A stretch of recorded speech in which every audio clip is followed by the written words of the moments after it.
Salut à tous les parents de chats. Imaginez la scène. Une magnifique maman chat, installée confortablement dans une boîte en carton. Évidemment, pourquoi utiliser le panier à 50 €, entourée de ces adorables, minuscules boules de poils qui piaillent. C'est l'image même de la perfection, n'est-ce pas? Et puis, soudain, le drame. Maman chat renifle l'un des chatons et d'un petit coup de patte le pousse à l'écart du groupe. Elle l'ignore, le rejette. Alors, votre chatte est-elle soudainement devenue la méchante reine d'un conte de fées? A-t-elle un favori, comme à l'école, où la vérité est-elle bien plus complexe?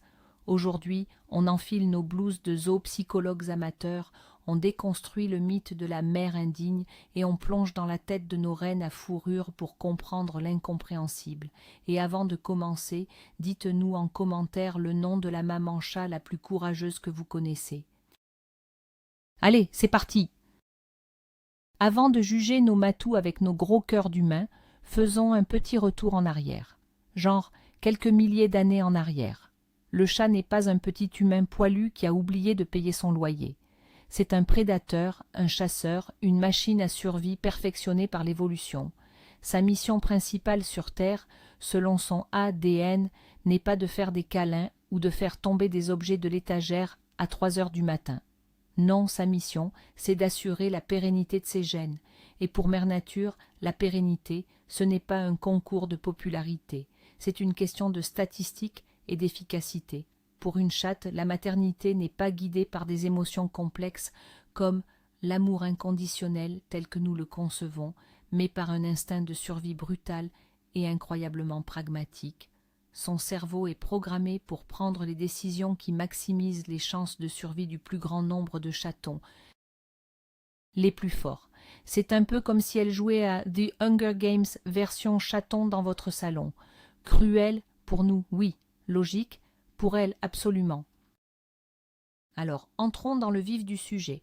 La première raison, et sans doute la plus difficile à accepter pour nous, est que le chaton est malade ou faible. Les chattes possèdent ce que l'on pourrait appeler un sixième sens, un véritable scanner médical intégré.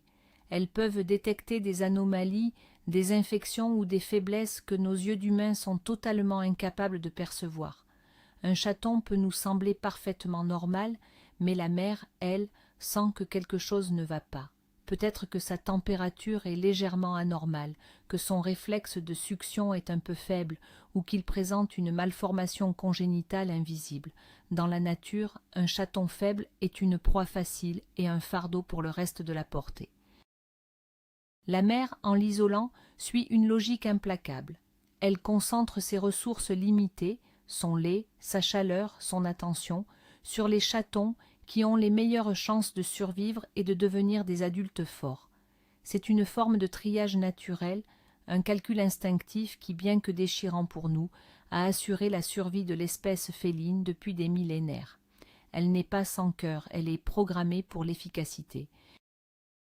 Plongeons un peu plus dans ce super pouvoir de détection félin. Comment fait-elle? C'est un mélange de plusieurs sens. D'abord, l'odorat.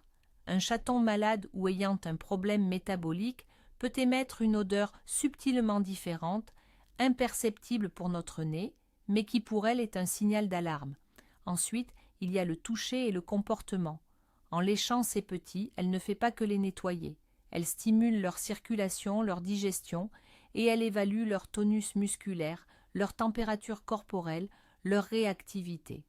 Un chaton qui ne réagit pas vigoureusement, qui est constamment froid malgré ses efforts pour le réchauffer, est un chaton qui envoie des signaux de détresse. Elle peut aussi observer son comportement pendant la tétée. Est-ce qu'il trouve la mamelle? Est-ce qu'il tète avec force? Ou est-ce qu'il est apathique et se laisse distancer par ses frères et sœurs? Toutes ces micro-informations sont analysées en temps réel par son cerveau reptilien. Le verdict n'est pas émotionnel, il est biologique. Si les signaux négatifs s'accumulent, l'instinct peut prendre le dessus et lui dicter de ne plus gaspiller d'énergie pour cet individu. C'est une décision terrible, mais d'un point de vue évolutif, c'est la bonne. Une autre raison, liée à la première mais un peu différente, est la présence de malformations congénitales. Parfois, un chaton naît avec un problème qui n'est pas une maladie, mais un défaut de fabrication, si l'on peut dire. Cela peut être une fente palatine qui l'empêche de téter correctement, un problème cardiaque ou un trouble neurologique. Encore une fois, la mère est souvent la première à le savoir. Elle peut s'en rendre compte parce que le chaton n'arrive pas à prendre de poids, ou parce qu'il a un comportement erratique. Ce n'est pas qu'elle ne l'aime pas, c'est qu'elle sait, instinctivement, qu'il ne survivra pas sans une intervention humaine massive, chose qui n'existe pas dans son monde. Son instinct lui dit que s'accrocher à ce petit serait non seulement futile, mais potentiellement dangereux pour les autres. Consacrer du temps à un chaton non viable, c'est prendre le risque que les autres, en parfaite santé, manquent de lait ou d'attention. C'est une équation de survie. Elle choisit de sauver ceux qu'elle peut sauver. C'est l'illustration parfaite du principe de la survie du plus apte qui se joue sous nos yeux, dans le confort de notre foyer. Parlons chiffres.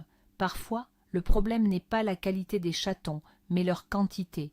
Une chatte a un nombre limité de mamelles, généralement 8, et sa production de lait n'est pas infinie. Si elle donne naissance à une portée très nombreuse, disons 10 ou 12 chatons, la compétition pour l'accès au lait devient féroce. C'est la loi de l'offre et de la demande, version féline. Dans cette situation, il est possible que la mère ne puisse tout simplement pas nourrir tout le monde. Les chatons les plus forts et les plus vigoureux vont monopoliser les meilleures mamelles, celles qui produisent le plus de lait, et les plus faibles seront systématiquement repoussées. Parfois, la mère elle-même va activement en écarter un ou deux, non pas par méchanceté, mais par pur pragmatisme. Elle sent qu'elle n'a pas assez de ressources pour tous les élever en bonne santé. En sacrifiant un ou deux, elle augmente considérablement les chances de survie des 8 ou 9 autres. C'est une stratégie de gestion des ressources. On peut le voir comme une chef d'entreprise qui doit malheureusement licencier pour sauver la société, sauf que là c'est un peu plus définitif. Ce processus de triage, lorsque la portée est trop grande, est un spectacle difficile à observer.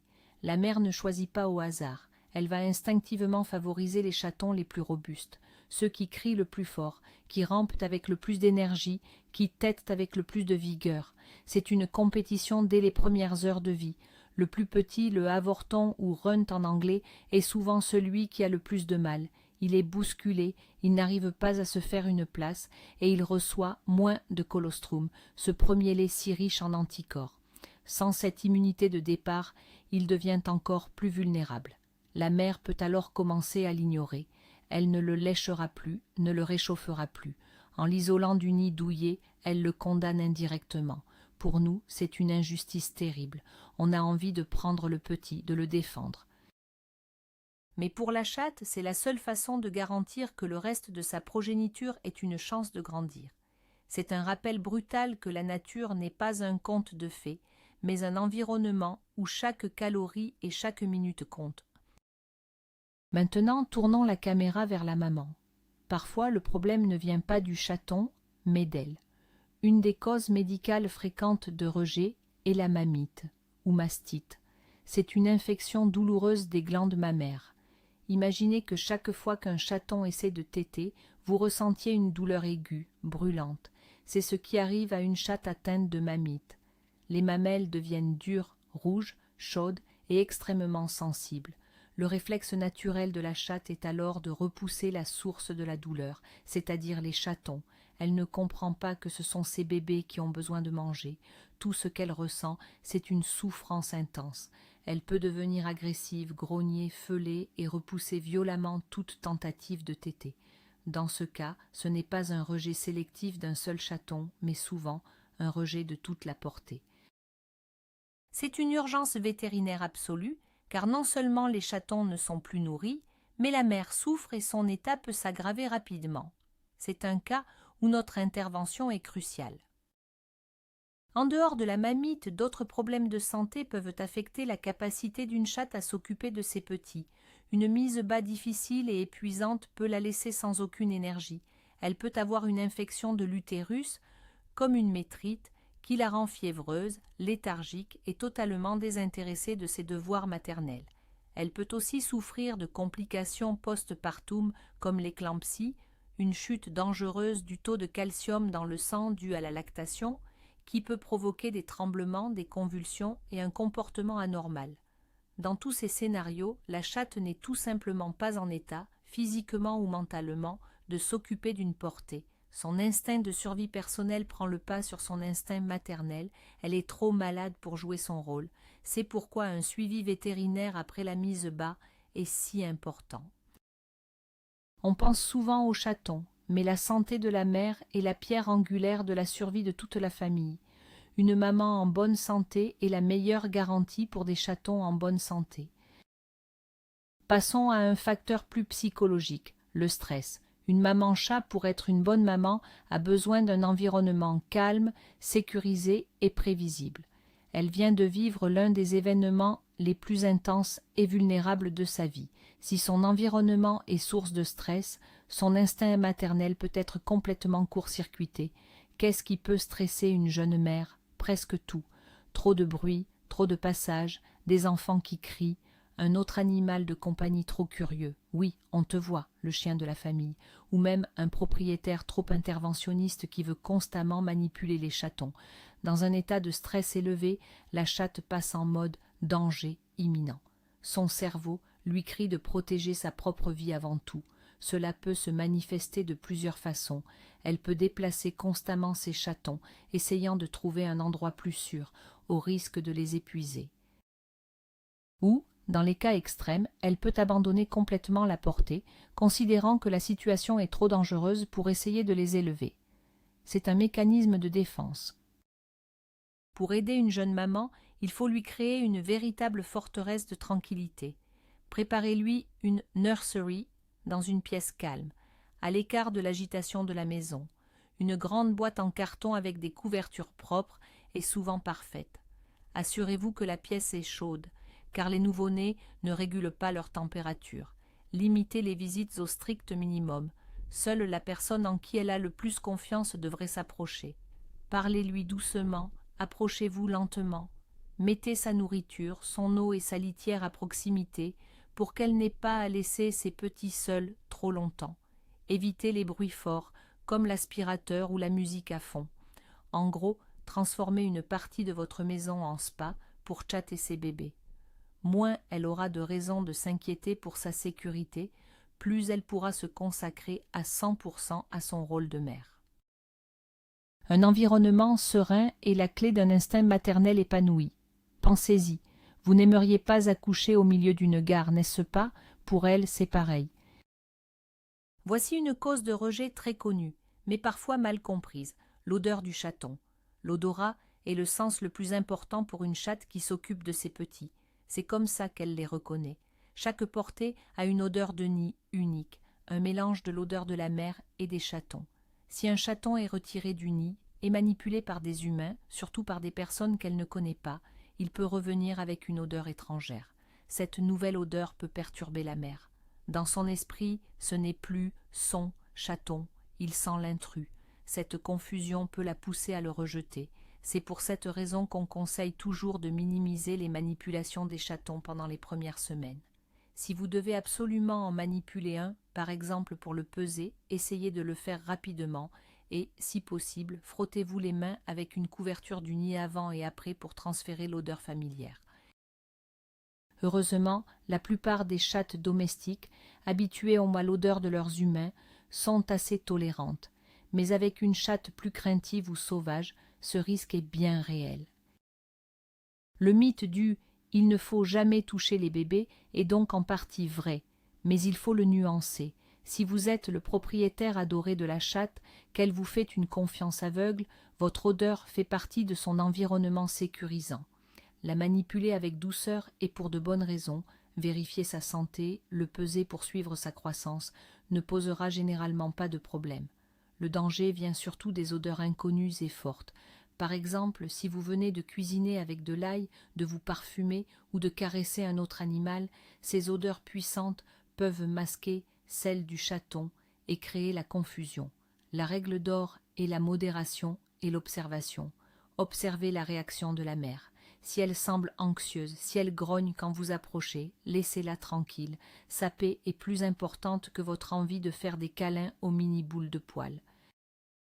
Une petite astuce si vous craignez un rejet. Après avoir manipulé un chaton, frottez-le délicatement avec une couverture sur laquelle la mère a dormi. Cela aidera à rétablir l'harmonie olfactive du groupe et à rassurer maman chat que tout le monde fait bien partie du même club. Parfois, la raison est bien plus simple, l'inexpérience.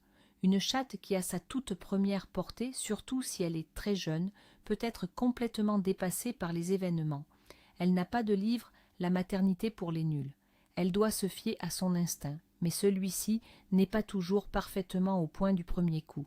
Elle peut ne pas comprendre ce qu'il faut faire. Elle peut être effrayée par le processus de mise bas lui-même, par ces petites créatures bruyantes qui sortent d'elle. Elle peut ne pas savoir comment couper le cordon ombilical, comment nettoyer les chatons pour stimuler leur respiration, ou comment les inciter à téter. Cette confusion et cette panique peuvent mener à une négligence, voire un abandon de la portée. C'est comme demander à une adolescente qui n'a jamais vu de bébé de s'occuper seule de nouveau-né. Elle peut être pleine de bonne volonté, mais manquer de compétences. Ce n'est pas de la méchanceté, c'est de l'immaturité.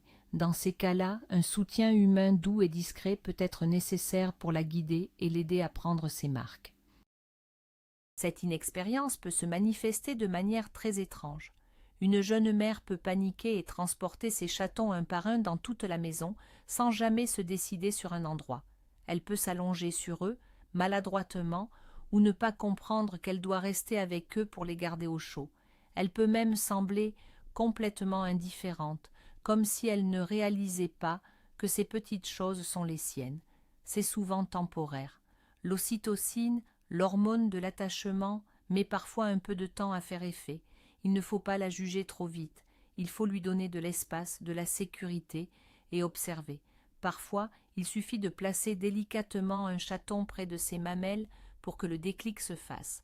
Le contact, l'odeur et le réflexe de succion du petit peuvent allumer l'interrupteur de l'instinct maternel.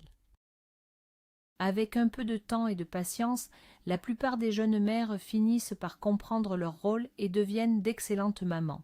Les débuts sont juste un peu chaotiques, comme pour beaucoup de nouveaux parents, toutes espèces confondues. Il arrive aussi qu'un chaton soit rejeté parce qu'il est tout simplement le dernier.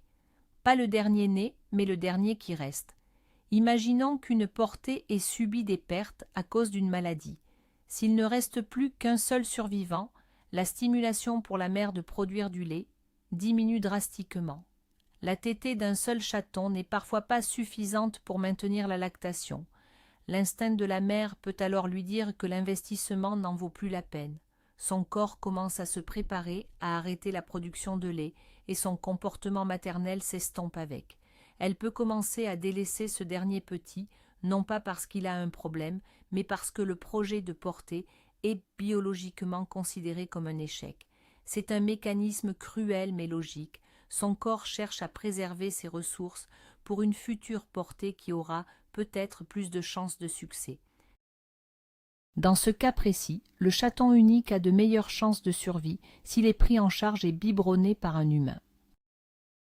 Abordons le cas spécifique du runt, l'avorton de la portée. C'est souvent le plus petit, le plus chétif, celui qui semble avoir du mal à suivre le rythme.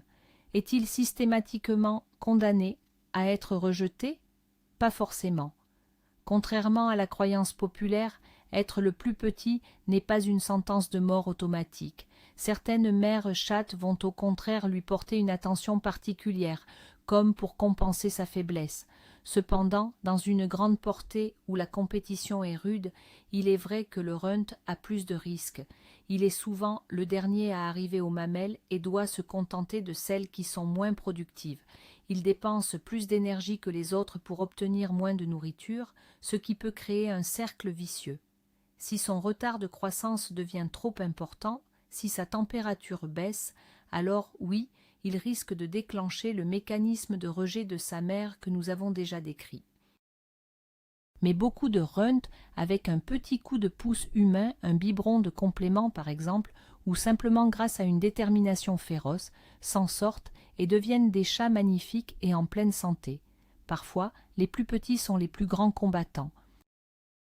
Il existe un cas de figure plus rare mais qui arrive, le syndrome du chaton unique.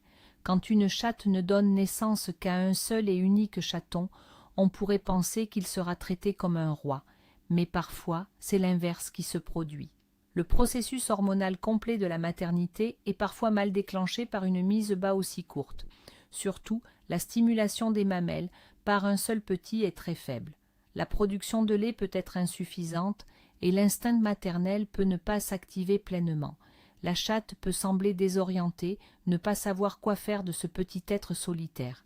C'est une situation où la surveillance est de mise. Si la mère s'en occupe bien, c'est parfait. Mais si elle le délaisse, il faudra probablement prendre le relais avec un biberon. Paradoxalement, une portée de 3 ou 4 chatons est souvent plus facile à gérer pour l'instinct d'une chatte qu'un seul. La force du nombre et la stimulation collective jouent un rôle clé dans le maintien du comportement maternel. Un autre facteur plus subtil est la reconnaissance. Comment une mère sait-elle que ses chatons sont bien les siens? Principalement par l'odeur, comme on l'a vu. Mais que se passe-t-il si un chaton d'une autre portée est introduit dans le nid? C'est une pratique parfois tentée pour sauver un orphelin. Le succès dépend entièrement de la tolérance de la mère et du timing. Si l'orphelin est introduit très tôt, quand les chatons ont moins de quelques jours et que les odeurs ne sont pas encore trop fixées, et si on prend soin de l'imprégner de l'odeur du nid, la mère peut l'accepter sans problème. Son instinct lui dit de s'occuper de tout ce qui est petit, chaud et qui piaille dans son nid. Mais si ses propres chatons sont plus âgés, ou si l'orphelin a une odeur très différente, elle le repérera immédiatement comme un intrus et le rejet sera quasi certain, voire agressif. L'adoption entre chattes est possible, mais elle n'est jamais garantie et doit être faite avec une prudence infinie. L'instinct de protection de sa propre lignée est extrêmement puissant.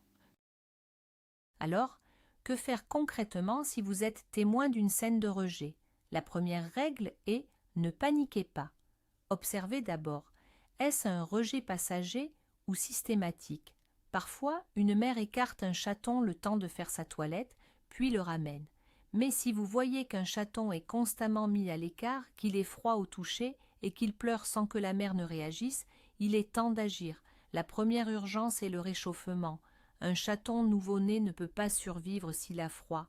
Vous pouvez utiliser une bouillotte bien enveloppée dans une serviette, jamais en contact direct, ou une lampe chauffante. La deuxième urgence est de contacter votre vétérinaire. Il pourra examiner le chaton pour déceler un éventuel problème de santé, et aussi examiner la mère pour vérifier qu'elle n'a pas de mamite ou une autre complication. Le vétérinaire est votre meilleur allié. Il vous dira si le chaton est viable et vous expliquera comment prendre le relais si nécessaire. Si le vétérinaire confirme que vous devez prendre en charge le chaton rejeté, préparez-vous à devenir un parent adoptif à plein temps. Cela signifie des biberons de lait maternisé spécifiques pour chatons, jamais de lait de vache, c'est très dangereux pour eux, toutes les 2 à 3 heures, jour et nuit. Oui, y compris à 4 heures du matin. Après chaque repas, il faudra stimuler la zone génitale et anale avec un coton humide tiède pour l'aider à faire ses besoins, car il ne peut pas le faire seul à cet âge. C'est sa mère qui s'en charge normalement en le léchant. Il faudra aussi maintenir sa source de chaleur constante et le garder dans un endroit propre et sûr. C'est un travail énorme, épuisant, mais incroyablement gratifiant. Sauver une petite vie qui tenait dans la paume de votre main et la voir grandir pour devenir un magnifique chat est une expérience inoubliable, mais il faut être conscient de l'investissement que cela représente. C'est un engagement total pendant plusieurs semaines. En conclusion de cette analyse, le verdict est sans appel. La chatte mère indigne n'existe pas. Ce que nous interprétons comme de la cruauté ou de l'indifférence est en réalité un ensemble complexe de comportements dictés par des millions d'années d'évolution et un instinct de survie d'une efficacité redoutable. Elle n'est pas une mauvaise mère selon les standards humains, elle est une excellente mère selon les standards de la nature. Elle prend des décisions difficiles, basées sur des informations biologiques que nous ne percevons même pas, pour maximiser les chances de survie de son espèce. Comprendre cela ne rend pas la situation moins triste quand un chaton est rejeté, mais cela nous permet de remplacer le jugement par de la compassion et de l'admiration pour ces créatures fascinantes. Et surtout, cela nous rappelle notre rôle, observer, soutenir et n'intervenir que lorsque c'est absolument nécessaire, en nous appuyant sur l'avis d'un professionnel. Notre rôle n'est pas de juger, mais d'aider. Donc, la prochaine fois que vous verrez un comportement maternel qui vous semble étrange ou même cruel chez une chatte, souvenez-vous de tout ça. Ce n'est pas un drame shakespearien qui se joue dans votre salon, mais un documentaire animalier fascinant. Votre chatte n'est pas en train de choisir son enfant préféré. Elle est en train de suivre un programme biologique ancestral d'une logique implacable. Et c'est justement en comprenant ces instincts profonds, si différents des nôtres, qu'on peut les aimer encore plus pour ce qu'ils sont, des créatures magnifiques, indépendantes et parfaitement adaptées à leur monde. Pas des petits humains dans des manteaux de fourrure. Et avouons-le, c'est pour ça qu'on les adore, non?